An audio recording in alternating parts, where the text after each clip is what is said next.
Saudara-saudara, coba Anda renungkan baik-baik. Kalimat ini, oh Sang Buddha, saya minta lulus. Oh, masih mungkin ya, Sang Buddha berandai. Tapi ada satu ketika karena mungkin ini mahasiswa, mahasiswi yang mungkin masih kepingin punya pasangan hidup, maka mintanya adalah, oh Sang Buddha, saya minta jodoh. Coba renungkan baik-baik kalimat itu. Sang Buddha, saya minta jodoh.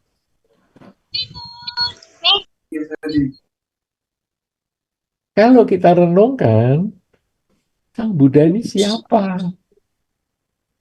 Sang Buddha ini dulu adalah Pangeran Siddhartha. Setelah berumah tangga, kemudian menjadi pertapa, meninggalkan keluarga. Jadi keluarga ditinggal. Sekarang kita umat Buddha meminta, berdoa tadi, oh Sang Buddha, saya minta jodoh. Seandainya, seandainya Sang Buddha bisa menjawab, seandainya bisa menjawab, apa yang akan beliau katakan ya? Mungkin salah satunya akan mengatakan, loh, keluarga saya saja saya tinggal kok kamu mintanya sama saya, minta jodoh. Kenapa? Karena memang nggak cocok. Oh, Sang Buddha, saya minta rezeki. Kalau seandainya Sang Buddha bisa menjawab, loh, dulu saya itu punya kekayaan 3 istana loh. Setiap musim saya punya istana yang berbeda. Itu pun saya tinggal. Kok kamu minta minta kekayaan sama saya? Ini kan jadi aneh. Nah, saudara-saudara, sekarang timbul problem. Lah umat Buddha kan punya keinginan, pengen lulus, pengen punya jodoh, pengen punya kekayaan, pengen sehat, pengen umur panjang. Terus mintanya sama siapa?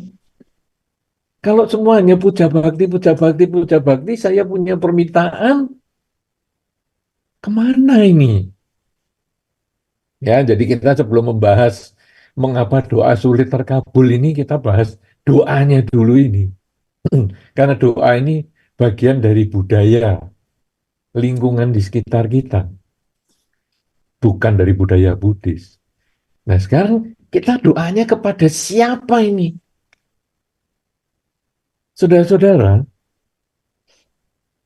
agama Buddha itu mempunyai hukum, mempunyai tata aturan tentang perilaku yang disebut hukum sebab dan akibat. Apabila kita menanam padi, maka kita akan memanen padi juga. Apabila kita menanam jagung, kita akan panen jagung juga. Artinya, apa yang akan kita dapatkan, kita harus melakukan usaha terlebih dahulu. Jadi sekarang, kita misalnya berdoa, oh Sang Buddha saya minta lulus. Tapi tidak ada usaha untuk belajar. Maka akan dikatakan sulit terkabul. Karena kita membebankan ujian kita itu kepada Sang Buddha, dalam tanda petik doa kita tadi. Jadi saya mau lulus, tolong dibantu. Kalau bisa saya nggak usah belajar, tolong besok lulus. Berarti kan Sang Buddha yang suruh ngerjain doa ujian kita itu. Sang Buddha, saya ingin dapat jodoh. Tapi kita tidak bergaul, kita nggak ada sosialisasi, kita tidak punya media sosial.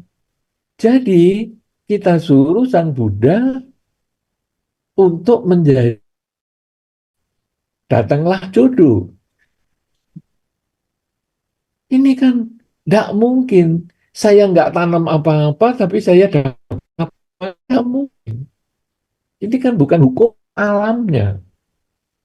Sang Buddha saya pengen kaya, tapi nggak ada usaha. Nah kita kan menyuruh nyarikan duit untuk kita. Ini kan aneh. Nah, kita harus menyuruh-nyuruh Sang Buddha itu. Nah, oleh karena itu, berarti sekarang dalam hukum sebab dan akibat itu, kita waktu berdoa adalah merenungkan kebajikan apa yang sudah saya lakukan, sehingga saya layak mendapatkan kebahagiaan sebagaimana yang saya inginkan. Misalnya saya ingin lulus. Kebajikan apa yang sudah saya lakukan sehingga saya layak untuk mendapat kelulusan? Ya nomor satu harus banyak belajar. Kalau tidak belajar bagaimana bisa lulus? Saya ingin punya pasangan hidup. Usaha apa yang sudah saya lakukan supaya saya punya pasangan hidup? Ya harus punya media sosial, banyak pergaulan, sosialisasi, mudah diajak berbicara, diajak bergaul. Itu adalah usaha kita untuk mendapatkan pasangan hidup. Saya ingin kaya, silahkan. Umat Buddha boleh kaya. Nah, tetapi usaha apa yang kita harus lakukan supaya kita menjadi kaya? Ya kita harus berjuang, bekerja dengan keras, dengan giat. Kita tidak menyuruh Sang Buddha untuk nyarikan duit kita. Kita yang bekerja untuk menghasilkan uang sebagaimana yang kita harapkan. Loh, kalau gitu doanya nggak bermanfaat. Loh, doa tetap bermanfaat. Tetapi manfaat doa itu adalah mematangkan karma baik yang kita miliki. Saudara-saudara, di dalam pengertian Buddhis, lingkungan kita ini, walaupun kita tidak nampak, tetapi ada beberapa makhluk, katakanlah makhluk dari alam yang lebih tinggi, bisa terjadi yang kita sebut dengan makhluk alam dewa misalnya, itu ada yang bisa mengkondisikan kita untuk mencapai hasil sebagaimana yang kita harapkan. Nah, jadi misalnya saja di lingkungan kita ini, kita waktu membacakan harapan kita ya, saya ingin lulus dan sebagainya. Kemudian ada keluarga kita yang sudah meninggal, kemudian menjadi guardian angel atau sebagai pelindung kita. Karena kemelekatan dengan kita, misalnya mungkin orang tua kita, kakek nenek kita, karena sayang dengan kita. Kalau di dalam Dhamma kan ketika seseorang meninggal karena kemelekatan dengan sesuatu, misalnya dengan anaknya, dengan cucunya, dengan rumahnya, dengan segala macam, itu bisa terlahir di sekitar yang dia dekati atau yang dia lekati itu. Nah, ketika dia melekat dengan anak atau cucunya, maka dia terlahir di sekitar anak dan cucunya. Ketika anak dan cucunya ini ingin lulus dan dia sudah belajar, maka guardian angel ataupun makhluk yang berdekatan dengan kita ini ada kemungkinan memiliki kemampuan untuk mematangkan karma baik yang kita miliki sendiri. Sehingga mungkin ujiannya itu waktu kita belajar, seolah-olah kita ini bisa tahu, kayaknya ini besok nggak keluar nih. Yang bab ini aja yang saya pelajari. Sungguhan yang kita pelajari itu yang besok keluar ujiannya. Jadi kita mudah sekali menjawab. Nah, itu terkondisi oleh kebajikan yang sudah kita lakukan. Jadi selain saya belajar, saya juga banyak melakukan kebajikan. Kebajikan dengan pikiran, kebajikan dengan ucapan, kebajikan dengan perilaku. Itu yang mengkondisikan makhluk-makhluk di sekitar kita itu bisa membantu. Nah, itulah manfaat doa. Kalau doa tadi kenapa sulit terkabul? Karena mungkin kita kurang usaha. Yang kedua, kita kurang kebajikan yang kita miliki. Nah, kalau sekarang bagaimana doa supaya cepat terkabul? Ya, tentu kita harus ada usaha dan ada kebajikan yang kita lakukan. Nah, sekarang apa kebajikan-kebajikan yang kita bisa lakukan dalam kehidupan ini? Saudara-saudara, di dalam Dhamma ada berbagai kebajikan yang memungkinkan harapan kita itu bisa menjadi kenyataan. Nomor satu, kebajikan ataupun perilaku yang harus kita miliki adalah kita punya keyakinan yang kuat. Keyakinan apa ini? Keyakinan pada hukum sebab dan akibat. Sebab dan akibat perbuatan ini benar-benar menjadi tema di dalam Dharma. Jadi menanam padi tumbuh padi, menanam kebajikan tumbuh kebahagiaan, menanam kejahatan tumbuh penderitaan. Kita perlu punya keyakinan itu. Sehingga ketika saya melakukan banyak perbuatan baik, tetapi kok doa saya, dalam tanda petik tadi, harapan saya, doa saya, kok belum tercapai ya, kok belum terwujud ya, maka saya yakin bahwa ini bukan salah siapa-siapa, tetapi memang karena karma baik saya belum matang.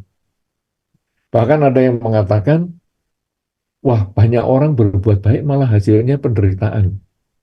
Tuh lihat tuh, orang-orang yang baik itu malah hidupnya pada menderita. Sebaliknya lihat yang sana itu. Orang yang jahat-jahat, malah hidupnya bahagia. Kadang-kadang kita melihat itu di dalam masyarakat, membuat kita goyah. Wah, orang yang baik menderita, orang yang jahat malah bahagia. Wah, kalau gitu, untuk apa aku berbuat baik? Nah, ini karena dia tidak punya keyakinan yang kuat pada hukum sebab dan akibat. Padahal kalau dia punya mengerti hukum sebab dan akibat, nah, tidak mungkin orang berbuat baik itu hasilnya penderitaan. Ini pasti buah kebajikan yang dia lakukan belum muncul. Yang muncul adalah buah kejahatan yang pernah dia jalani sebelumnya. Kalau orang baik masih memetik kejahatan, maka berarti kebajikannya masih kurang. Dia harus melakukan terus-menerus, sampai akhirnya nanti satu ketika kebajikannya berbuah, pasti dalam bentuk kebahagiaan. Sebaliknya, ketika ada orang jahat, kok hidupnya bahagia? Tidak mungkin di dalam hukum sebab dan akibat yang saya yakini, kejahatan itu membuahkan kebahagiaan itu tidak mungkin.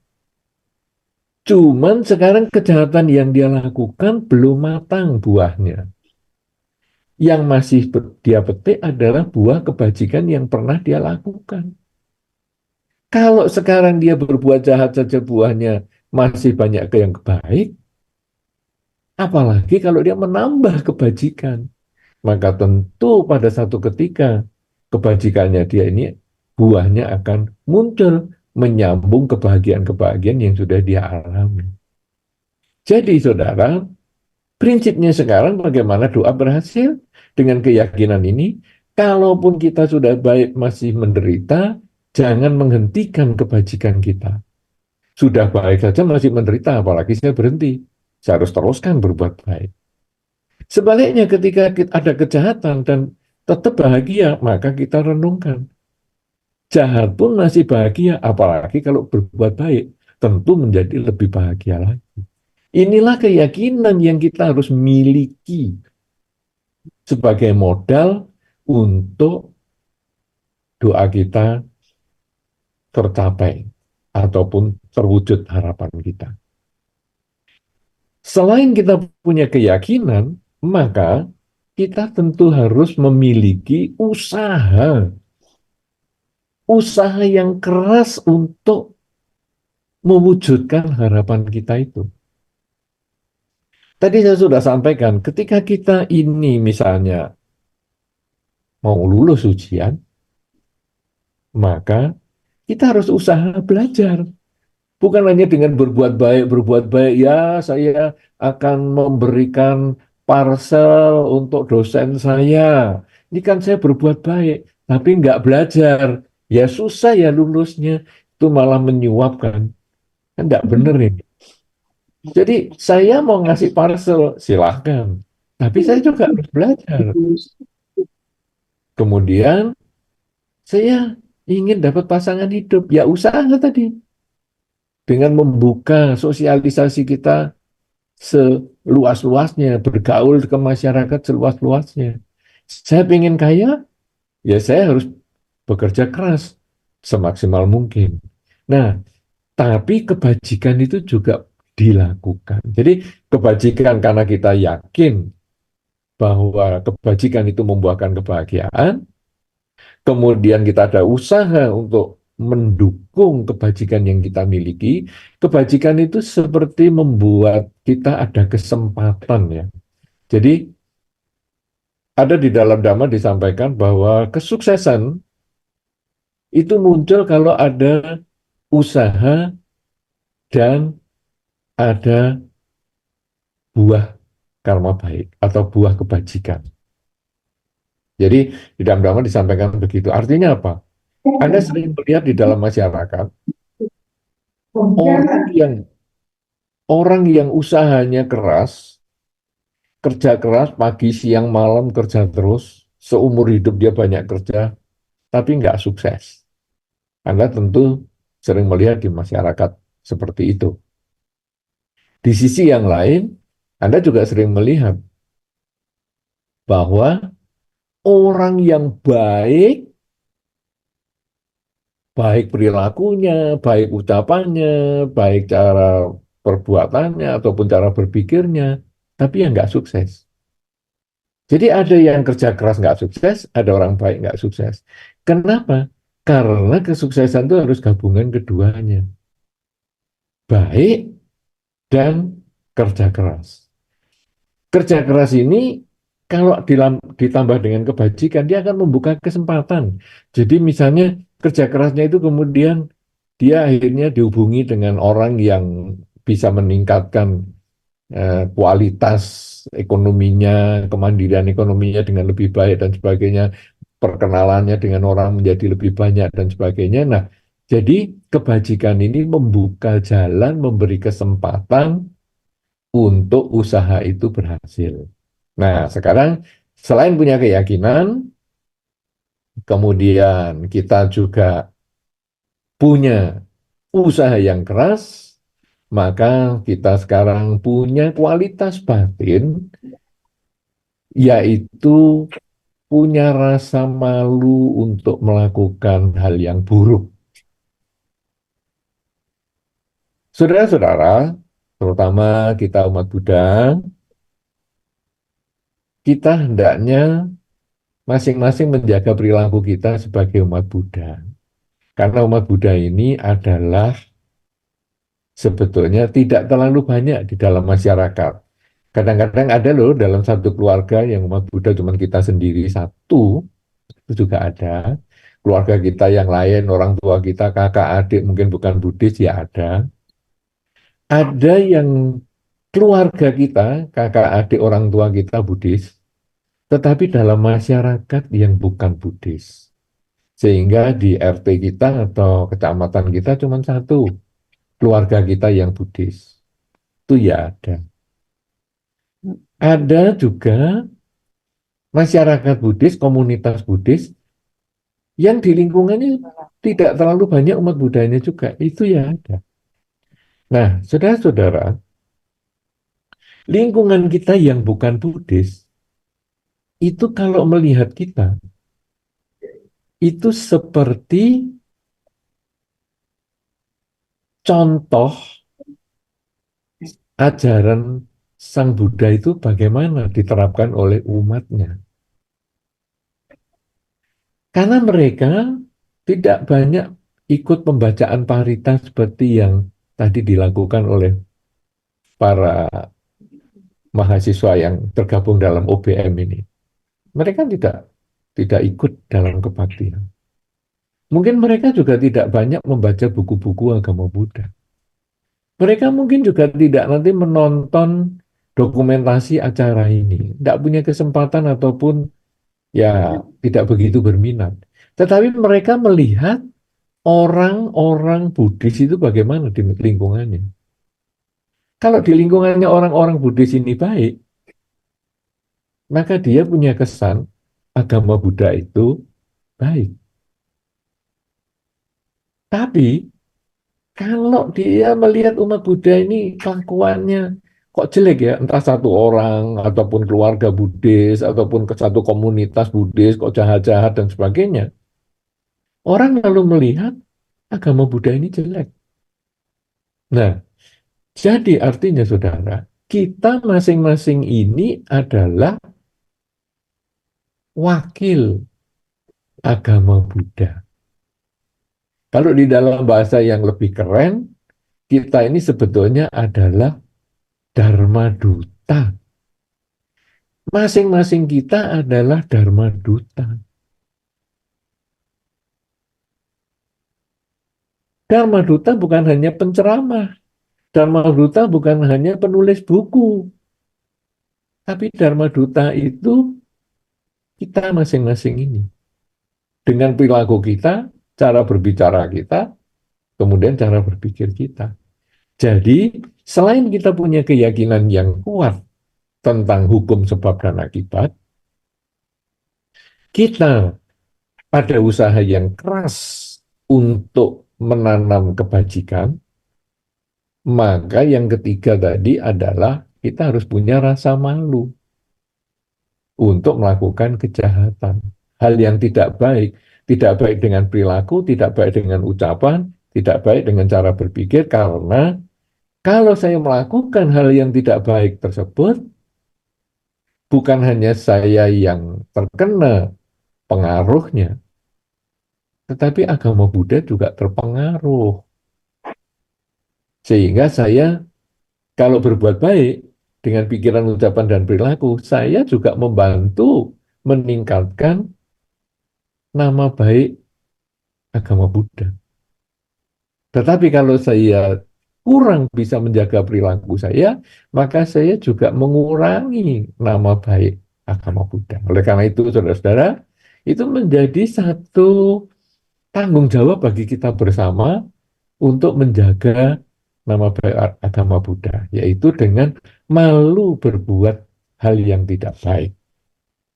Jadi kalau kita mau melakukan kebajikan, lakukanlah semaksimal mungkin karena Anda membawa nama besar agama Buddha.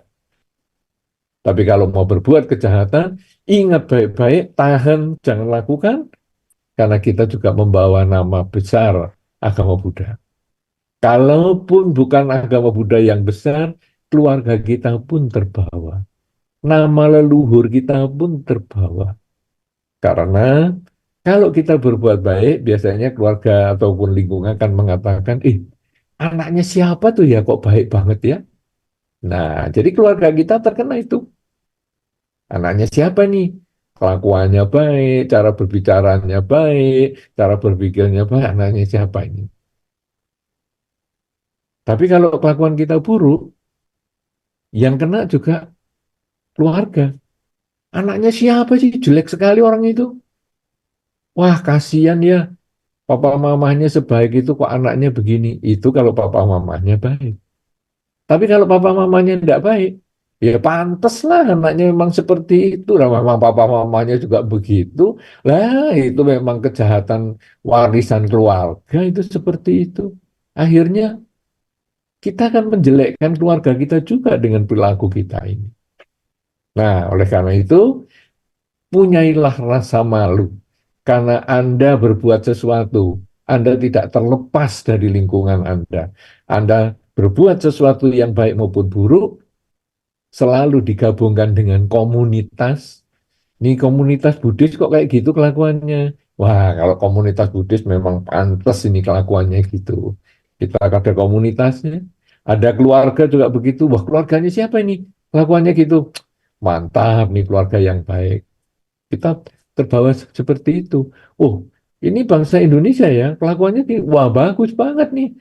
Wah, ini memang mencerminkan bangsa yang baik. Nah, ini sebetulnya kita yang harus punya tanggung jawab, punya rasa malu. Malu melakukan hal yang buruk, kita didorong untuk melakukan yang baik. Punya keyakinan, perilaku selalu melakukan usaha yang keras, semangat, kemudian malu berbuat hal yang tidak baik, kemudian yang keempat adalah takut melakukan hal yang tidak baik. Takut itu bukan karena orang luar, takut bukan karena tanggung jawab tadi terhadap keluarga, ataupun tanggung jawab terhadap bangsa, terhadap agama, dan sebagainya. Tapi takut itu tanggung jawab pada perbuatan kita sendiri. Karena di dalam Dhamma tadi kita sudah sampaikan, siapa yang menanam dia pasti akan memanen. Jadi, sekarang kalau saya melakukan hal yang baik, pasti buahnya kebahagiaan itu pada saya. Kalau saya melakukan kejahatan, buahnya juga pasti kembali ke saya. Saya memaki orang, maka makian itu satu ketika pasti juga akan saya petik buahnya. Saya membahagiakan orang, maka kebahagiaan itu pasti satu ketika juga akan saya alami. Nah, saudara-saudara, dengan demikian maka kita lalu menyadari apa yang kita rasakan atau itu adalah yang orang lain juga sama rasakan. Kalau saya tidak mau dicubit, jangan nyubit orang lain. Kalau saya ingin dicintai, marilah kita mencintai orang lain, menyayangi orang lain. Inilah hukum sebab dan akibat yang membuat kita takut untuk melakukan yang buruk. Nah, saudara-saudara, kalau sudah demikian, maka kita sudah tidak berpikir lagi yang lain-lain, tapi sekarang saya, wow, ini kalau saya berbuat hal yang buruk, bukan hanya di kehidupan ini saja saya mengalami beban, tetapi di kehidupan-kehidupan mendatang saya tetap memetik buah perilaku saya. Sebaliknya, kalau saya melakukan banyak kebajikan, maka bukan hanya di kehidupan ini saya memperoleh kebahagiaan, tapi juga di kehidupan-kehidupan mendatang saya juga memperoleh kebahagiaan. Karena itu, saya layak untuk takut akan akibat kejahatan, sehingga saya menolak melakukan kejahatan. Saya bersemangat untuk melakukan kebajikan.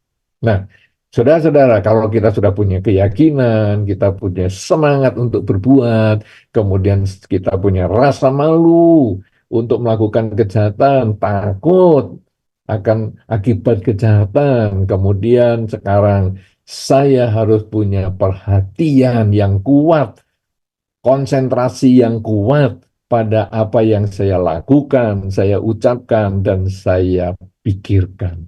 Kenapa demikian? Karena ketika saya selalu punya kesadaran yang kuat, saya sadar saat ini sedang berpikir, saya sadar saat ini sedang berbicara, saya sadar saat ini saya sedang bekerja misalnya. Maka kesadaran itu akan mengarahkan kita selalu melakukan kebajikan, menghindarkan kita dari kejahatan. Bagaimana kesadaran ini bisa kita bina? Ketika kita sering mengulang di dalam batin, saat ini saya sedang apa? Saat ini saya sedang apa? Ini saya sedang berpikir. Wah, pikiran saya kok jelek. Oke, abaikan. Saya kembalikan untuk berpikir yang baik. Misalnya mengucap, semoga semua makhluk bahagia di dalam pikiran. Ucapan saya kok ngomongin yang jelek ya? Saya kok mau menyakiti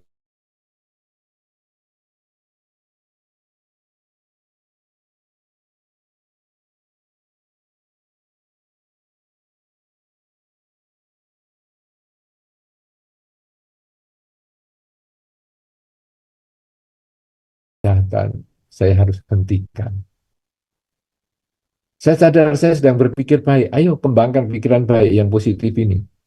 Pengulangan kalimat yang baik, semoga semua makhluk bahagia, atau memikirkan hal-hal yang positif yang lain. Ayo kita kembangkan. Ucapan, saya punya ucapan yang baik. Bisa memberikan nasihat, bisa menenangkan teman saya yang sedang stres misalnya. Bisa menenangkan teman saya yang sedang emosi misalnya. Kalau begitu, aku harus sering melakukan ucapan-ucapan yang baik seperti ini. Perilaku yang baik, saya suka membantu teman saya suka membantu orang tua saya. Saya ulang-ulang. Kesadaran inilah yang penting kita miliki di dalam kehidupan kita. Sering mengatakan dalam batin, saat ini saya sedang apa? Saat ini saya sedang apa? Kalau Anda sering mengucapkan itu, maka Anda bisa menghindari hal yang buruk dan selalu mengulang hal yang baik. Kemudian kita juga perlu mengembangkan konsentrasi. Jadi, kita fokus pada apa yang sedang kita kerjakan. Kesadaran yang tadi, saya sudah sadar sedang berpikir, saya sadar sedang berbicara, saya sadar sedang bekerja. Ini harus dipertahankan untuk waktu yang lama. Jangan cuma sadarnya 2 menit, kemudian 24 jam sisanya tidak ada kesadaran sama sekali. Tapi kita harus berusaha dari 2 menit ini kalau bisa menjadi 3 menit, 4 menit, 10 menit, sehingga kalau bisa sepanjang waktu selalu sadar. Nah, jadi kita terus kembangkan kesadaran ini dengan kekuatan konsentrasi kita supaya kesadaran kita ini menjadi lebih maksimal. Kalau kita sudah memiliki keyakinan yang kuat, kalau kita sudah punya semangat untuk berjuang dengan melakukan kebajikan dengan lebih maksimal, punya rasa malu, punya rasa takut untuk melakukan kejahatan, kemudian kita punya kesadaran, punya perhatian, maka kemudian muncullah kebijaksanaan. Kebijaksanaan adalah mengetahui hal yang baik untuk dikembangkan, mengetahui hal yang buruk untuk dihindari. Kalau itu berjalan terus sepanjang waktu di dalam kehidupan kita sehari-hari, maka kebajikan yang kita kumpulkan lewat pikiran, ucapan, dan perilaku itu akan membuahkan kebahagiaan sebagaimana yang kita harapkan. Dengan demikian, maka dikatakan doa kita terkabul. Dari mana doa kita bisa tercapai, doa kita bisa terkabul? dari buah perilaku kita sendiri. Oleh karena itu, saudara-saudara, kenapa kalau kita tadi pertanyaannya di dalam tema kita adalah kenapa doa sulit terwujud atau terkabul? Karena kadang kita hanya meminta, tidak ada usaha. Ingin panen, tidak ada tanaman. Nah, bagaimana supaya doa menjadi lebih mudah tercapai atau terwujud adalah dengan melakukan tanaman kebajikan semaksimal mungkin, sebagaimana yang tadi saya sampaikan, sehingga hasilnya nanti apa yang kita inginkan akan menjadi terwujud, menjadi kenyataan. Inilah yang menjadi awal diskusi kita dalam kesempatan ini. Dalam tema kita adalah mengapa doa sulit terkabul dan bagaimana agar doa cepat terkabul.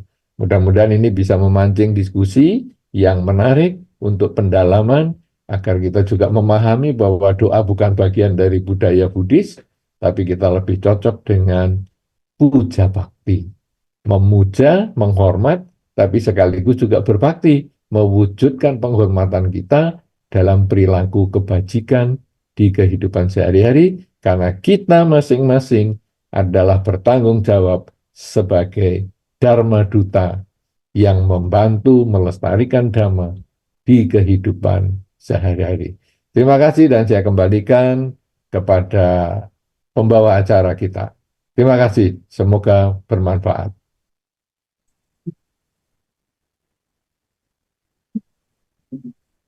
Terima kasih banyak kepada Yang Mulia Biku Utama Mahatera atas pemaparan damanya yang sangat bermanfaat bagi kita semua di sini. Ini saya bisa langsung untuk memulai sesi tanya jawabnya, Bante. Baik. Silakan. Kalau begitu, saya akan memberikan kesempatan dulu kepada teman-teman yang udah hadir di sini. Kalau ada pertanyaan bisa langsung ditanyakan. Ini partisipan di Zoom-nya udah lebih dari 100. Kalau misalnya nggak nanya sekarang, nanti nggak ada kebagian lagi. Jadi untuk yang di sini aku kasih kesempatan untuk bertanya lebih awal. Kira-kira kalau ada yang mau bertanya, boleh langsung ditanya. Ini salah satu kesempatan yang sangat langka ya, kita bisa menghadirkan Yang Mulia Biku Utamo sebagai pengisi Dhamma Desana kita hari ini. Jadi kalau misalnya ada pertanyaan, bisa langsung disampaikan sebelum aku buka yang di Zoom. Karena ini aku belum buka aja yang di Zoom, udah banyak banget yang nanya. Ayo, nggak usah malu-malu. Kalau ada yang punya pertanyaan. Ya, harusnya banyak pertanyaan ya, karena dari dulu pengurus OBM ini sudah mengundang saya datang. Kalau saya datang ternyata nggak ada pertanyaan, kan saya jadi melongo sendiri nanti di situ. Ayo. Dari zaman Suhu Xianping, zaman teman-teman banyak tuh dulu pada mengundang. Sampai saudara Wedi pun dulu mendiang itu juga ngundang juga. Itu saya kira itu alumnus dari OBM juga semua itu. Betul, Bante. Waktu itu pelantikan pengurus kami juga dihadiri oleh Su Xianping, ya secara online juga. Jadi waktu itu kami mengundang Iya, Su Xianping juga. kan beliau yang mendirikan itu OBM ini. Iya, betul. Hmm. Eh, Kalau gitu, karena mungkin di sini masih pada malu-malu, sebenarnya saya ada satu pertanyaan, Bante. Silakan. Misalnya nih, kan kalau misalnya di agama lain atau misalnya bahkan kalau misalnya ilmu-ilmu hitam lain gitu kan ada tuh kayak misalnya kita berdoa atau misalnya kita mengharapkan orang lain untuk celaka gitu. Nah kalau misalnya di agama Buddha ini kan tentunya kita nggak boleh dong doain orang lain untuk terjadi hal-hal buruk kepada orang-orang tersebut gitu kan. Tapi kalau misalnya di agama Buddha sendiri, kira-kira untuk melihat hal-hal seperti ini, misalnya orang yang nyumpahin orang lain, atau misalnya orang yang berdoa, maksudnya kan ada juga nih misalnya orang yang diperlakukan secara tidak adil, dia untuk balas dendamnya, jadi dia misalnya berdoa setiap hari, misalnya dia berdoa setiap hari ke wihara, dia berdoa supaya orang ini, orang tertentu yang memperlakukan dia tidak adil, misalnya cepat meninggal, atau misalnya terjadi kecelakaan gitu. Nah, kalau dari pandangan agama Buddha ini seperti apa, Bante? Apakah doa-doa seperti ini akan terkabul juga gitu? Iya. Nah, tadi kan doa itu saya sudah sampaikan sebetulnya adalah mematangkan buah karma yang dimiliki. Jadi kalau tadi kita doanya yang positif ya, misalnya ingin lulus, kemudian ingin punya pacar, ingin sukses, itu kan sebetulnya kita butuh timbunan kebajikan. Makanya yang tadi saya sampaikan adalah cara-cara menambah kebajikan supaya kalau kita doa, yaitu merumuskan harapan kita itu, kita bisa terwujud. Nah, sekarang dari sisi yang negatif, kalau kita mengharapkan orang lain menderita, itu berarti kita juga mengkondisikan dia matang karma buruknya. Kalau karma buruknya dia belum matang, maka juga nggak akan berhasil. Katakanlah kalau kita sekarang dalam bahasa yang sederhana ada dukun ya. Dukun yang ingin mengguna-gunain seseorang.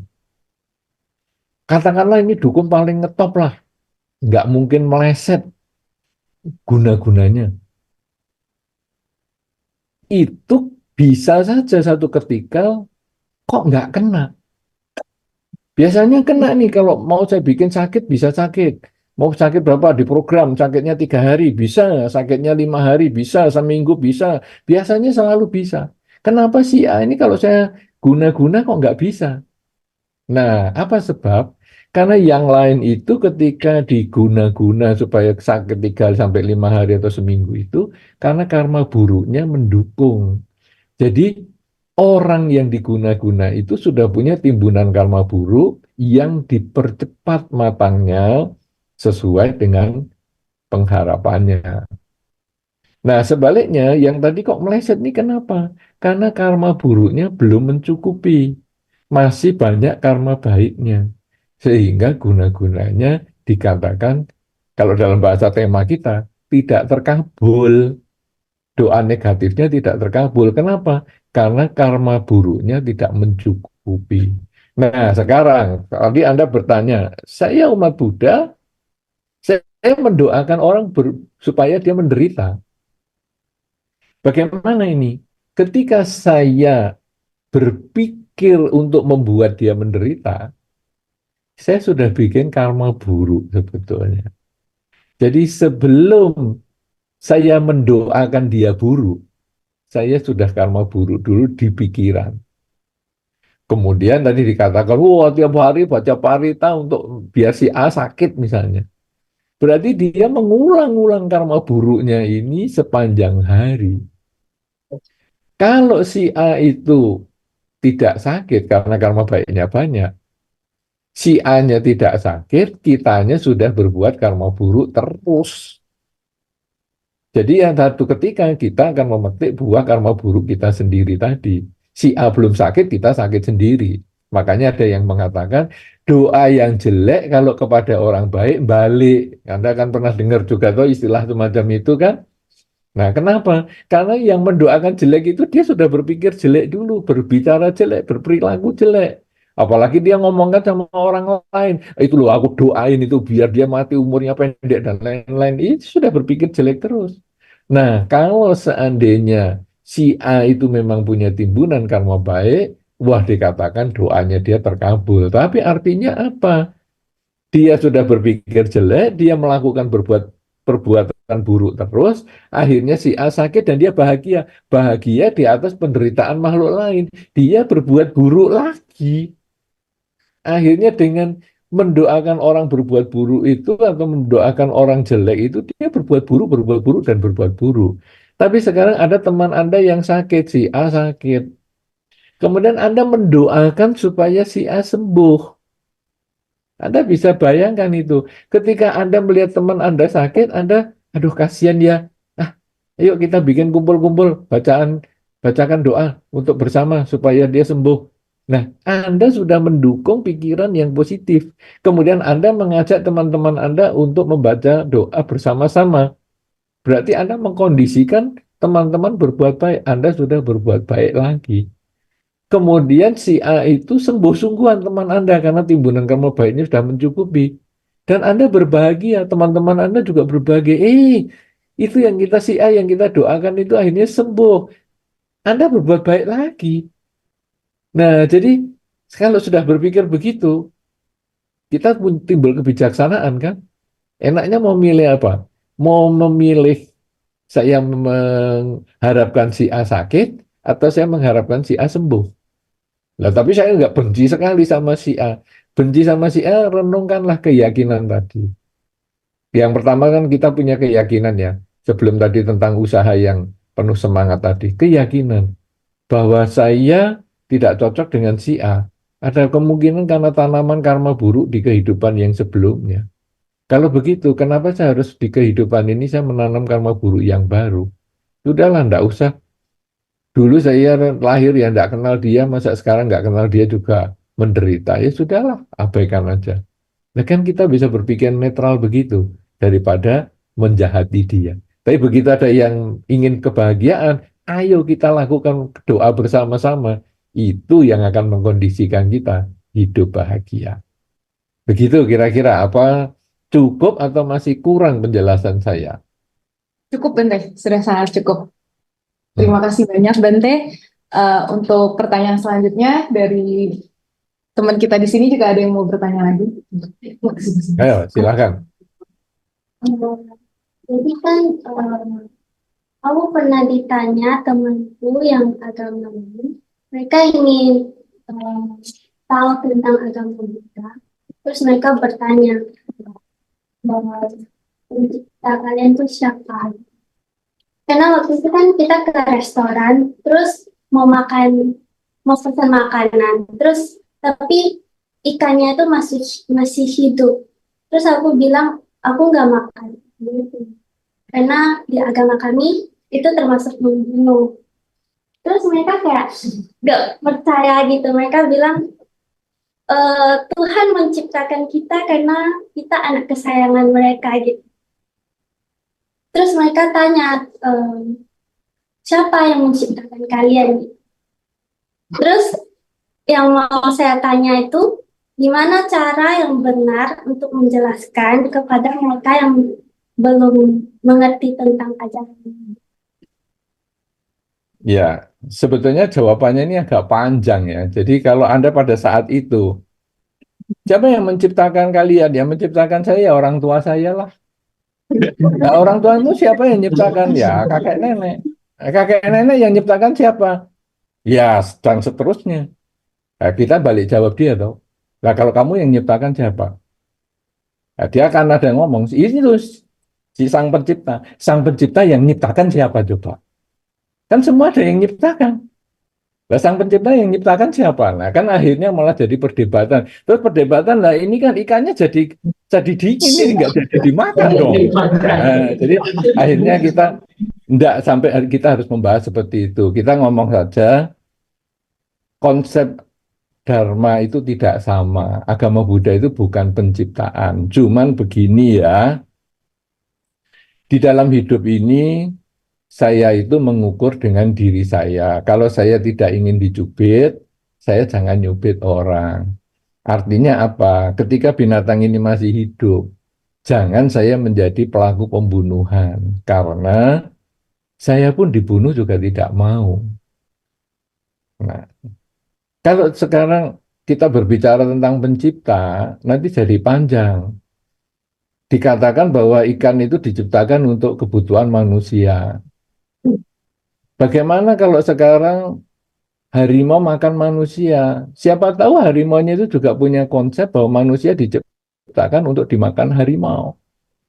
Kan repot. Ini kan hanya saling saling pembenaran, rasionalisasi. Jadi sekarang begini, saya dengan kamu memang berbeda, tetapi kita cocok-cocokan saja. Kamu cocok dengan ajaran itu silahkan makan. Saya nggak cocok ya kamu biasa-biasa aja. Saya nanti akan memilih yang lain, kan bisa. Nah dengan cara begitu kita menghindari perdebatan. Saya lebih menyarankan begitu karena jawabannya ini agak panjang, yaitu tentang konsep ketuhanan. Saya tadi pun tidak menceritakan di sini, kan tadi kan doa kenapa sulit terkabul? Sebetulnya doa itu adalah permohonan kepada Tuhan. Tetapi saya tidak membahas konsep ketuhanan karena ini panjang nanti ceritanya. Jadi saya cukup konsep doanya saja. Karena kalau kita berbicara tentang ketuhanan, ketuhanan itu adalah aliran dari eh, Abrahamic. Jadi aliran dari Timur Tengah, ajaran Timur Tengah. Ya, jadi agama wahyu istilahnya. Itu yang disebut ada penciptaan. Sedangkan Dharma ini adalah disebut agama bumi. Jadi yang satu agama wahyu, yang satu agama bumi. Karena berdasarkan hasil perenungan.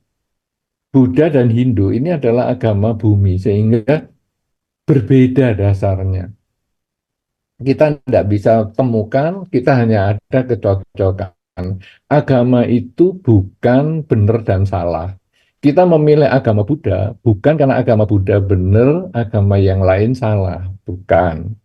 Kita memilih agama Buddha karena agama Buddha itu cocok bagi saya. Agama lain saya tidak cocok. Tapi bukan berarti salah.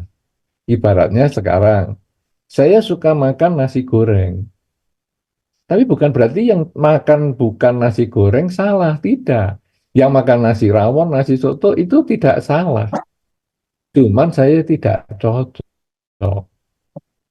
Nah, kalau sudah begitu, maka nanti kita masing-masing sendiri. Karena kalau tidak, makanannya belum mateng, cekcoknya sudah duluan. Dan akhirnya, kan kita mau makan bareng-bareng, jadi tidak bahagia. Makan bareng-bareng ya cari yang bahagia saja, hindari omongan yang tidak penting seperti itu. Ya, karena ini hanya kecocokan saja. Dulu pernah kejadian nih, ada yang pergi ke restoran, kemudian pesan udang. Nah, kemudian udang keluar, udangnya masih hidup, masih goyang-goyang. Kemudian umat Buddhanya mengatakan, kita tidak makan loh yang masih hidup. Oh, gitu ya, oke. Dibawa masuk sama dia. Mateng. Udang yang sama, tapi sudah dimatengkan. Bagaimana? Sudah matang semua dong? Ya, makan sudah. Ya, sudah dong, nggak ribut lagi. Ya, semacam itu. Jadi agama itu kita buat jangan jadi beban. Jadikan ini sebagai pedoman, tapi jangan jadi beban, fleksibel saja, santai aja. Ya, oke. Tapi pertanyaan yang bagus. Kira-kira cukup nggak perjawaban saya? Atau Anda merasa kurang? Oh, kayaknya nggak sreg ya. Cukup. Oke. Ya, jangan memancing perdebatan. Karena perdebatannya sama-sama nggak ngerti sebetulnya. Bumi diciptakan. Kalau menurut pelajaran Abrahamic atau yang agama Wahyu, jadi dua kelompok agama Wahyu dan agama Bumi. Jadi kalau agama Wahyu ini bumi diciptakan. Apa buktinya bumi diciptakan? Itu sulit dicari buktinya. Tapi agama Bumi mengatakan bumi ini sebagai proses. Apa buktinya bumi sebagai proses? Ya juga sama-sama tidak ngerti.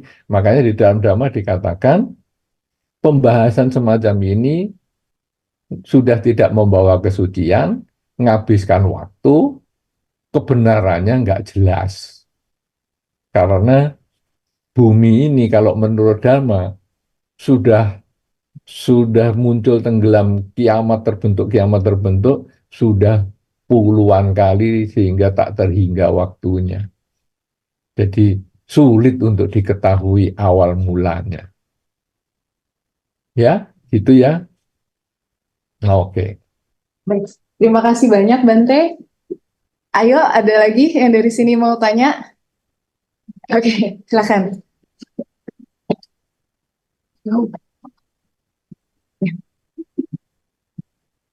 Namo Buddhaya Bante. Ayo, silakan. Kalau doa kita dibutuhkan usaha bersama, kita udah berusaha, tapi yang lain nggak berusaha, jadi nggak ada gunanya dong doanya. Yang lain itu siapa maksudnya ya? Ini misal dalam satu perusahaan gitu, kita mau mencapai goal tertentu, misal jadi top 100 company gitu di dunia. Tapi kita doang yang berusaha, yang lain nggak berusaha gitu. Apakah bisa terkabul doa? Nah, sekarang begini, kalau dalam satu company, kita sebagai pemilik, kalau kita punya karma baik yang cukup, orang lain mau doa atau tidak bisa mengubah jalan company kita ini. Dia berdoa, dia nambahi kelancarannya, dia tidak berdoa, dia tidak terlalu menghalangi kelancaran usaha karena kebajikan yang kita miliki sebagai owner besar. Tapi kalau kebajikan yang kita miliki itu kecil, kempis-kempis, wah kita perlu doa ini. Begitu doanya kurang, walaupun usahanya kuat, kadang-kadang ya sulit. Tadi kan kita sebut sukses itu dua hal ya, usaha dan kebajikan. Kebajikan ini salah satunya doa, tapi salah satu, bukan satu-satunya. Jadi di dalam Dhamma pernah disampaikan begini ya, kita ada batu dilempar kemudian Anda berdoa supaya batunya timbul. Anda doa sampai sampai habis-habisan itu batunya itu tidak akan muncul kalau Anda tidak usaha. Nah, jadi company Anda itu modelnya gimana? Kalau company Anda itu sudah memang utangnya sudah banyak, sudah mau merosot seperti batu yang sudah mau tenggelam, kemudian Anda doa habis-habisan, ya tidak akan bangkit lah. Walaupun karyawan Anda 10.000 doa bareng, tidak akan bangkit. Tapi kalau company Anda itu memang memang ibaratnya kalau tadi kan batu dilempar ke sungai tenggelam ya. Sekarang kayu dilempar ke sungai. Nah, kayunya memang terampung. Ya doanya lancar, kayunya juga oke.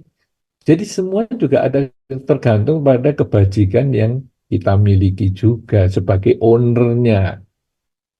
Jelas ya? Jadi kalau kalau sekarang ada anggota Anda yang tidak berdoa atau apa, enggak masalah kalau memang karma baik Anda mencukupi. Anu Itu Modana. prinsip. Oke, terima kasih Anu Modana berarti atas jawabannya. Kesempatan terakhir untuk yang di ruangan ini. Oke. Oke. Bagus nih. Banyak pertanyaan saya suka loh.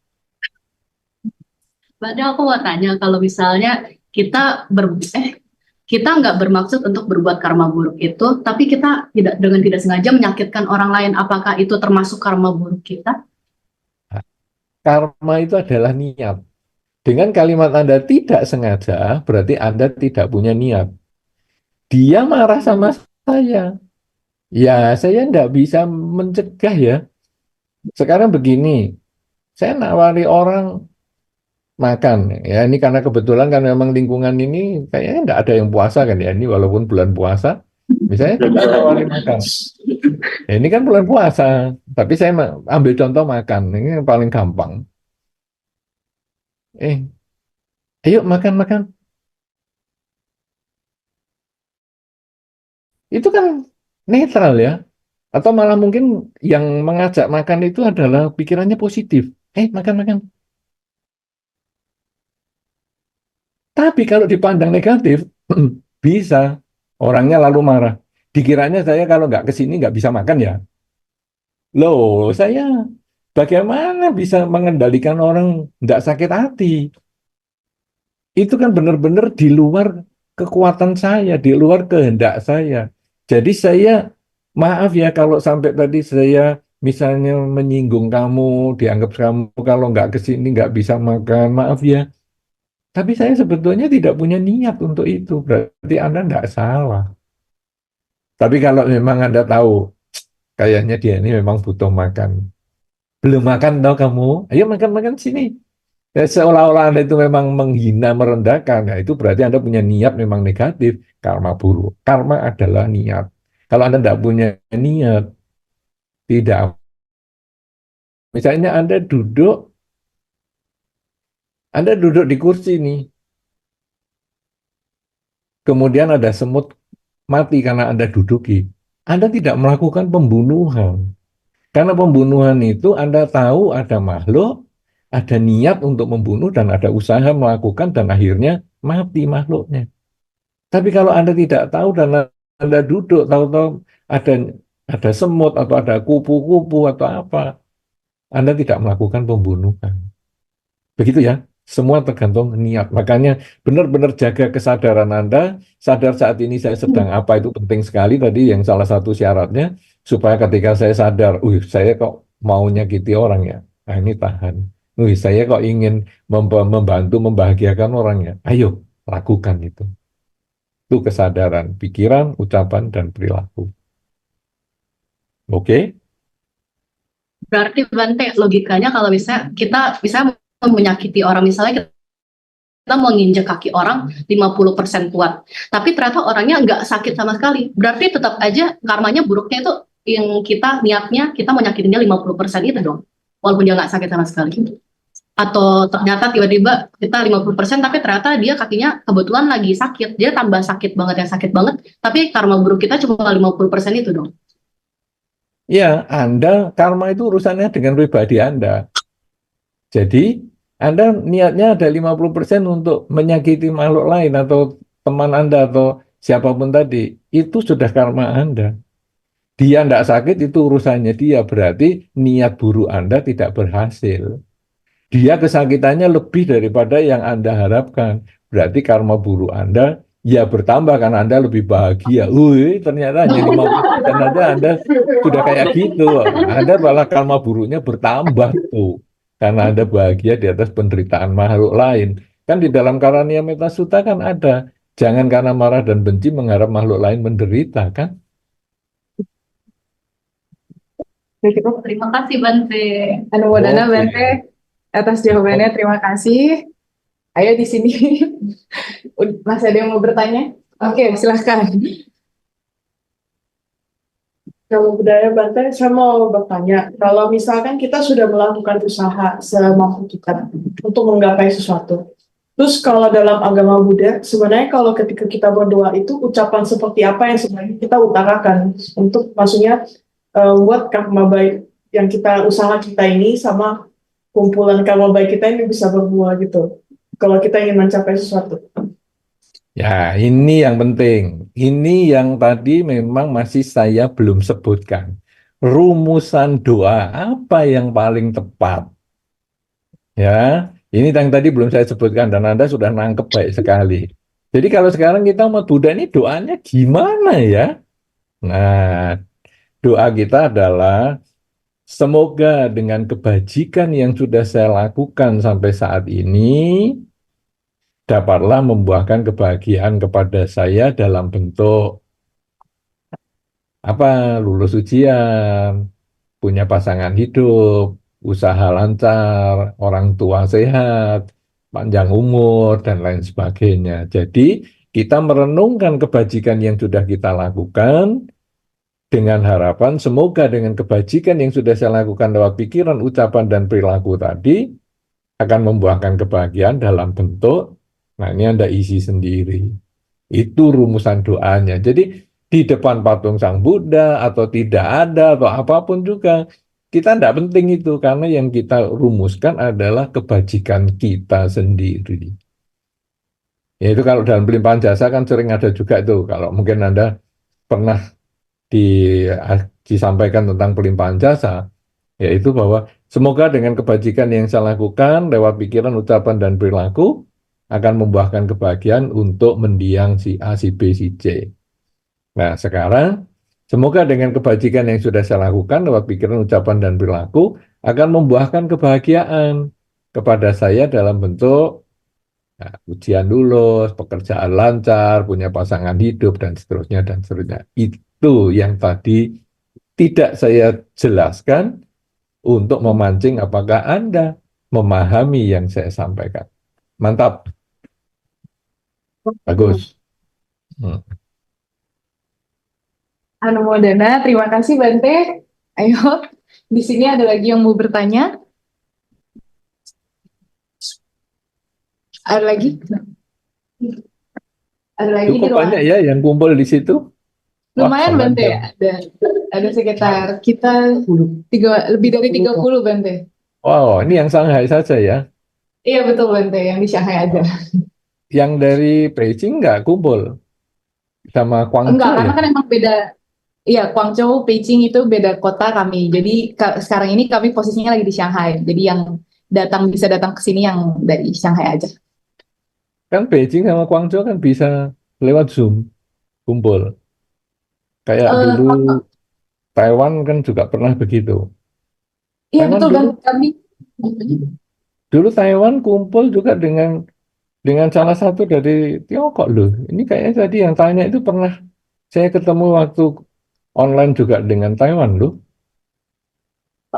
Iya, betul. Jadi beberapa pengurus OBM dari kota-kota memang ada yang sudah aktif lagi dan ada juga yang masih belum aktif. Jadi kami sudah membagikan isi ceramah kali ini juga, maksudnya udah kami sebar posternya juga ke teman-teman OBM yang kota-kota lain. Contohnya saya yakin di partisipan sekarang ada yang dari OBM Lansing juga, pasti ada yang juga mungkin dari OBM yang lain gitu. Jadi kami juga sudah sebar posternya seperti itu. Tapi untuk yang bisa hadir di tempat ini hari ini, OBM Shanghai aja.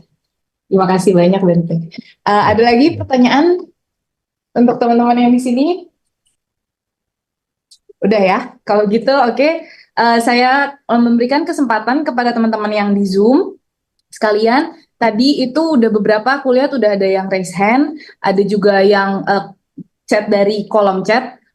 Kalau bisa diperkenankan untuk yang mau langsung bertanya aja ya. Ini aku sesuai dengan urutan yang tadi udah raise hand duluan aja. Dari chat duluan itu ada dari Edward Huang. Itu boleh silahkan buka kamera lalu langsung ditanyakan secara langsung saja pertanyaannya silahkan.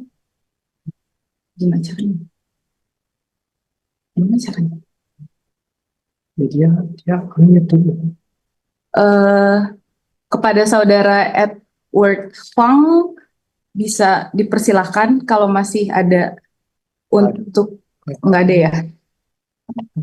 Oke. Nanti yang bisa. Kalau begitu saya unmute sesuai yang tadi raise hand duluan ya dari Harita. Silakan kalau ingin bertanya secara langsung bisa langsung buka Terima kamera. kasih. Wandami Bante. Bante tadi ada sebutin beberapa kali tentang Hiri dan Otapa ya. Pertanyaan saya, apa barometernya dari Hiri Otapa dalam hal lintas generasi supaya tidak terjadi lost in translation. Kemudian pertanyaan kedua, kalau boleh Bante, kan sebagai orang Jawa kan kita sering melakukan banyak puasa yang seperti rakat itu. Apakah ada gunanya untuk mencapai sesuatu seperti halnya dalam doa bisa tercapai? Terima kasih Bante, semoga Bante sehat selalu. Sadu, Ya, sadu. terima kasih Ibu Harita dari tempat yang jauh, LA. Nah, apa ya barometernya malu dan takut. Nah, sebetulnya kalau malu itu lebih cenderung tergantung pada lingkungan ya. Karena malu di sini belum tentu malu di tempat lain. Ya, misalnya sekarang mungkin budaya pakaian terbuka di tempat tertentu itu wah memalukan. Di budaya yang lain itu biasa-biasa saja. Itu kalau malu yang bersifat seperti yang tentang pakaian dan sebagainya. Tetapi malu di sini adalah malu tentang pelanggaran sila. Nah, tetapi malu pelanggaran sila ini pun kadang-kadang di berbagai tempat beda. Pembunuhan di sini di tempat lain biasa-biasa aja. Malah tadi tentang ikan itu kan juga muncul tuh. Ya, bagi kita, waduh, membunuh ikan ini ya kayaknya kurang pas ya kalau kita umat Buddha. Bagi mereka, Leo, ikan kan memang untuk dimakan. Nah, ini kan ukurannya sudah beda ini. Nah, jadi sila ini atau rasa malu ini memang cenderung tergantung pada lingkungan. Tetapi takut itu urusan subjektif banget. Ini sudah nggak ada urusan sama lingkungan. Bahwa kalau saya yang melakukan, pasti saya yang akan memetik buahnya. Tadi saya contohkan tentang mendoakan orang yang sakit supaya sehat, dan mendoakan orang sehat supaya sakit. Nah, itu kan sangat berhubungan dengan pribadi kita. Mendoakan orang sehat supaya sakit, berarti saya sudah bikin karma buruk. Ini urusan di tempat ini apakah berbeda dengan di tempat lain, memalukan atau tidak, ini sudah nggak ada urusan lagi. Tapi ini berhubungan dengan tanggung jawab pribadi. Sehingga barometernya apa ini sekarang? Bahwa kalau malu memang kita masih bisa menerima kalau itu berbeda dari satu tempat ke tempat yang lain. Tetapi kalau takut, itu berhubungan dengan pribadi kita. Barometernya apa? Diri kita. Makanya kalau sampai, oh kamu kok nggak takut ya melakukan pembunuhan? Ya sudah, kenapa? Karena itu resiko yang dia akan tanggung nanti. Selamanya dia akan tanggung sendiri di kehidupan-kehidupan yang mendatang. Ya, nah gitu. Kemudian tadi pertanyaan yang kedua adalah tentang apa tadi Ibu ya? Tirakat, Bante. Oh ya, tentang puasa ya.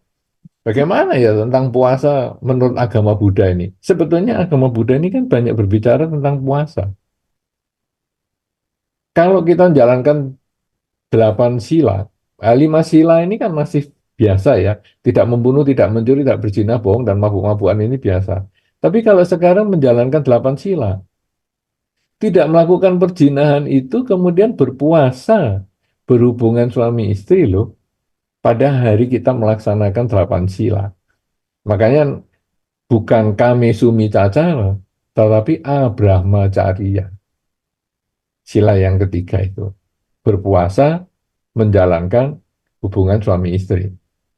Makanya ini dilakukan biasanya seminggu sekali, hari-hari uposata dan seterusnya, tanggal 1, tanggal 15, Imlek dan seterusnya.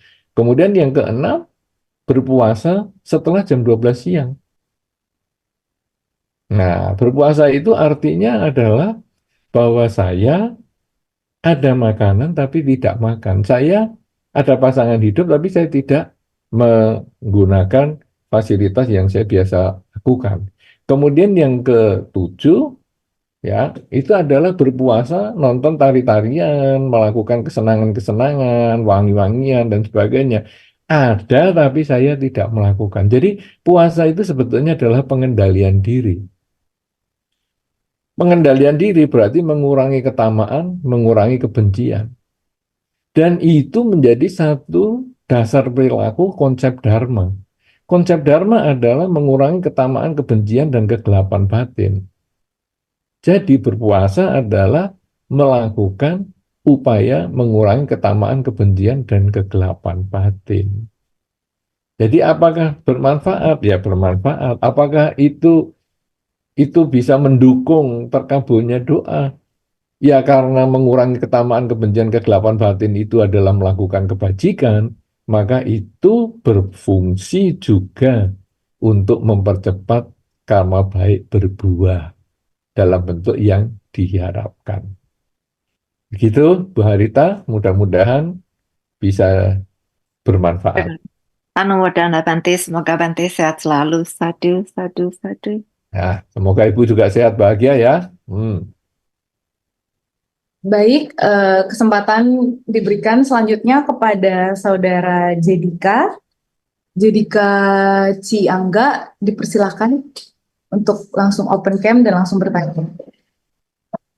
Anumodana Bante, saya punya 2 pertanyaan. Yang pertama itu, kan biasanya setiap selesai puja bakti di wihara di hari Minggu, saya itu selalu bertekad, semoga dengan perbuatan karma baik yang saya lakukan hari ini, sekarang, dan akan datang, semoga keluarga, teman, kerabat sehat selalu, bahagia selalu, dan beserta apa yang saya harapkan kepada mereka.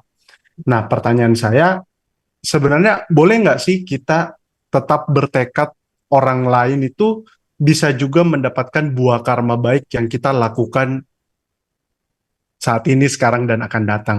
Jadi ibaratnya yang berbuat saya, yang memetik karma baik itu, saya berharap mereka juga bisa rasakan. Itu pertanyaan pertama. Kemudian untuk pertanyaan kedua, kebetulan ada keluarga yang sedang sakit, dan di saat yang sama juga saya merasa hanya saya nih yang berbeda pandangan dengan keluarga, yang dimana keluarga saya ini selalu fokus berdoa, minta kesembuhan, tetapi saya lebih fokus bagaimana sih yang sakit ini bisa segera memetik karma baik atau bisa dikatakan sembuh. Nah, Terus keluarga saya itu menentang bahwa masa bisa sih yang sakit ini melakukan perbuatan baik. Toh dia sudah lemah berbaring, sudah lemah, nggak bisa ngapa-ngapain. Terus saya dengan lantang jawab, bisa sih sebenarnya dengan melepas satwa. Nah, tapi lagi-lagi gini Bante, bagaimana sih membuat keluarga ini yang berbeda pandangan ini bisa menerima nih apa yang saya yakini gitu loh Bante. Itu pertanyaan saya. Terima kasih. Baik. Nah, ini pertanyaan menarik ya. Jadi sekarang saya kalau habis baca parita apa-apa mengucapkan tekad ini sebetulnya tadi sama dengan yang disampaikan teman kita yang dari Shanghai tadi, yaitu tentang formulasi doa. Kalau tadi formulasi doanya kan bagaimana ya supaya saya sehat dan sebagainya. Sebetulnya kurang lebih sama, cuman sekarang formulasinya kita mengatakan begini.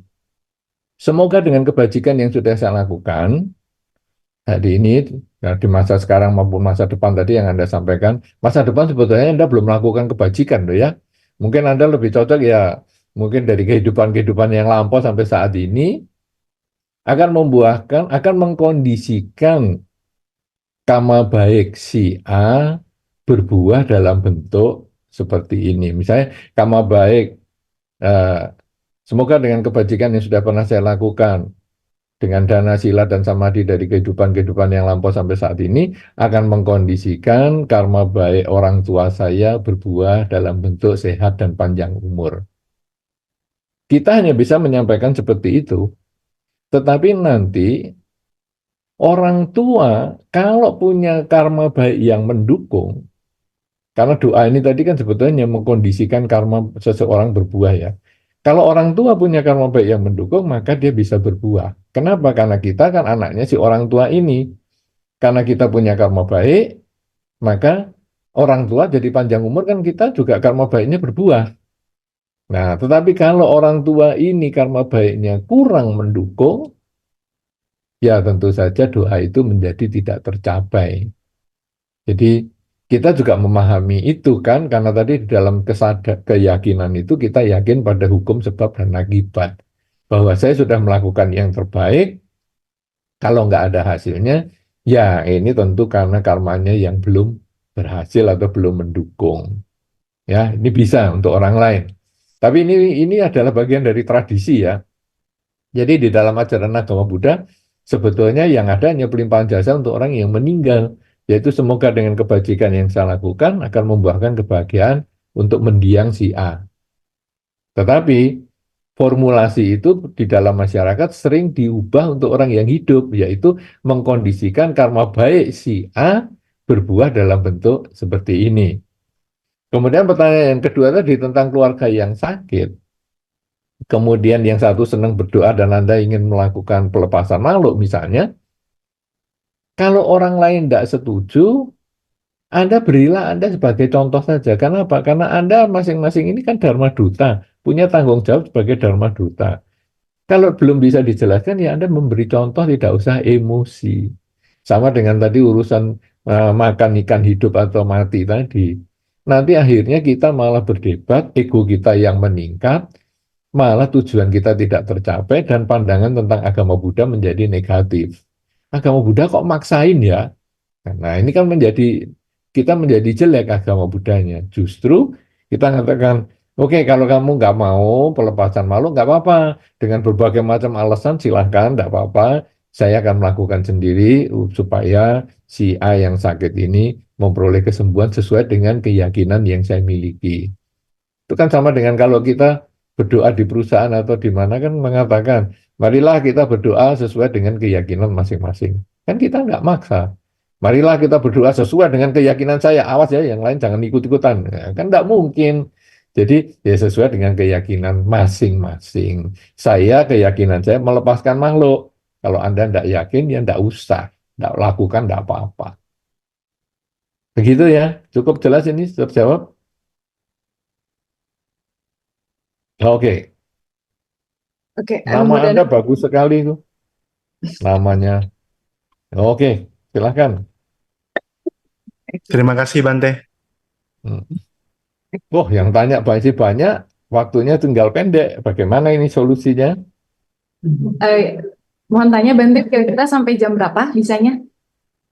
Nah, terserah apa ini tiga penanya ini kita selesaikan terus sudah atau masih di situ yang berkumpul 30 orang masih ada yang tanya bagaimana atau terserah Anda. Anda kan yang punya kuasa tentang waktu. Oh, baik Bante. Kalau gitu mungkin kita terima satu penanya lagi kali ya. Tadi sesuai urutan yang raise hand aja. Selanjutnya itu Saudari Sufia, apakah masih ada di Zoom meeting ini? Kalau masih ada, oh silakan bertanya, dibuka kameranya lalu langsung bertanya kepada Bante. Saudari Sufia.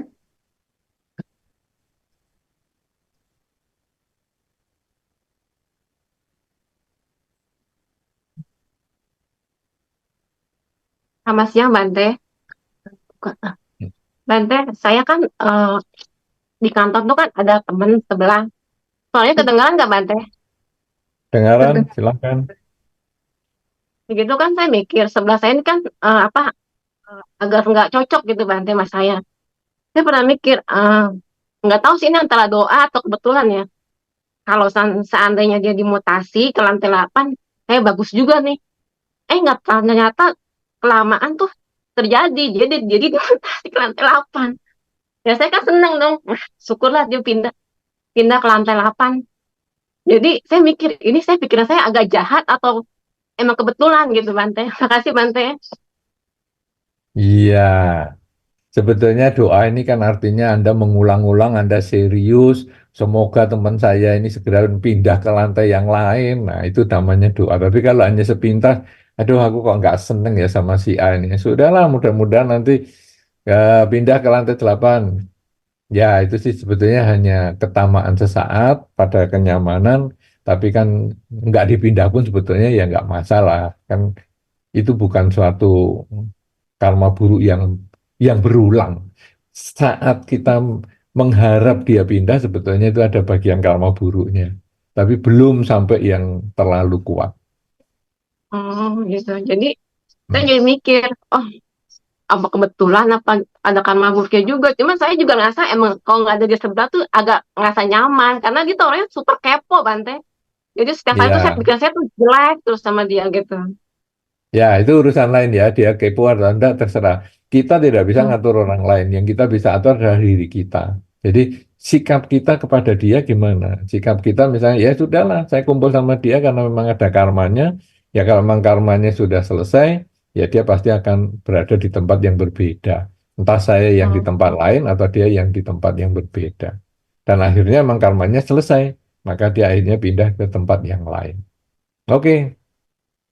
Si Bante. Semoga happy sekarang Anda sudah berpisah dengan teman Anda itu. Iya, makasih Bante. Sama-sama. Baik, Anumodana Bante atas jawabannya. Mungkin karena yang tadi sebelumnya agak sebentar, kita terima satu pertanyaan lagi, boleh Bante? Silahkan. Oke. Sesuai urutan yang tadi udah raise hand lagi, dari Saudari Michelle CA, apakah masih ada di sini? Silakan on cam lalu langsung bertanya kepada Bante. Saudari Michelle, kami persilakan. Halo? Saudari Michelle? Oh, mungkin sudah nggak ada. Kita lanjutkan ya. Ke urutan selanjutnya, Saudari Linawati. Apakah masih ingin bertanya? Silakan langsung on cam lalu bertanya. Selamat siang Bante. Perkenalkan Bante, saya Lina. Saya mau bertanya Bante, saya juga minta maaf belum bisa on cam karena internetnya kurang stabil. Pertanyaan saya adalah ketika kita itu dihadapkan oleh pilihan Bante yang sama-sama baik. Jadi kita itu berharap atau punya harapan ya Bante, kayak misal harapan yang kita miliki ini ada beberapa gitu Bante, terus kita itu terkabul semua. Nah, ketika kita dihadapkan oleh limit kita punya waktu yang terbatas, terkadang kan kita harus memilih salah satu di antara yang paling baik itu Bante. Bagaimana cara kita itu bisa mengembangkan kebijaksanaan Bante supaya kita itu bisa memilih yang sesuai dengan eh, jalan yang akan kita tempuh gitu Bante ke depannya. Karena kalau dilihat pada saat ini kedua pilihan itu bobotnya sama-sama baik Bante. Jadi yang akhirnya menjadi bingung adalah kan kita nggak tahu ya Bante di masa depan itu bagaimana. Sehingga kadang-kadang daripada memikirkan masa yang akan datang dan timbul keraguan-raguan itu kan membawa hal yang kurang baik gitu Bante menurut saya. Menurut Bante bagaimana cara kita mengembangkan kebijaksanaan supaya bisa memilih pilihan yang baik itu Bante. Terima kasih. Baik. Nah, sepertinya suara orang Jawa Tengah ya, dari Pekalongan atau Semarang atau mana ini. Ya, aksennya kok seperti dari sana. Nah, memang saya harus mengucapkan selamat dulu ya, karena apa yang Anda harapkan menjadi kenyataan, bahkan sampai akhirnya kebingungan karena memilih kok jadi dapatnya baik-baik semua ini gimana ini? Malah bingung sendiri memilih yang baik yang mana. Nah, sebetulnya kita harus tahu tentang tujuan hidup. Bahwa apa yang tadi ada di pilihan itu semua adalah berbicara tentang bagaimana kita mencapai tujuan hidup. Sudah benar, Anda memang tidak bisa memikirkan nanti saya salah pilih gimana. Anda itu hanya bisa memilih yang menurut Anda paling cocok dan baik pada saat ini. 5 tahun yang akan datang ternyata pilihan Anda salah, Anda tidak perlu menyesali karena Anda bukan tukang ramal.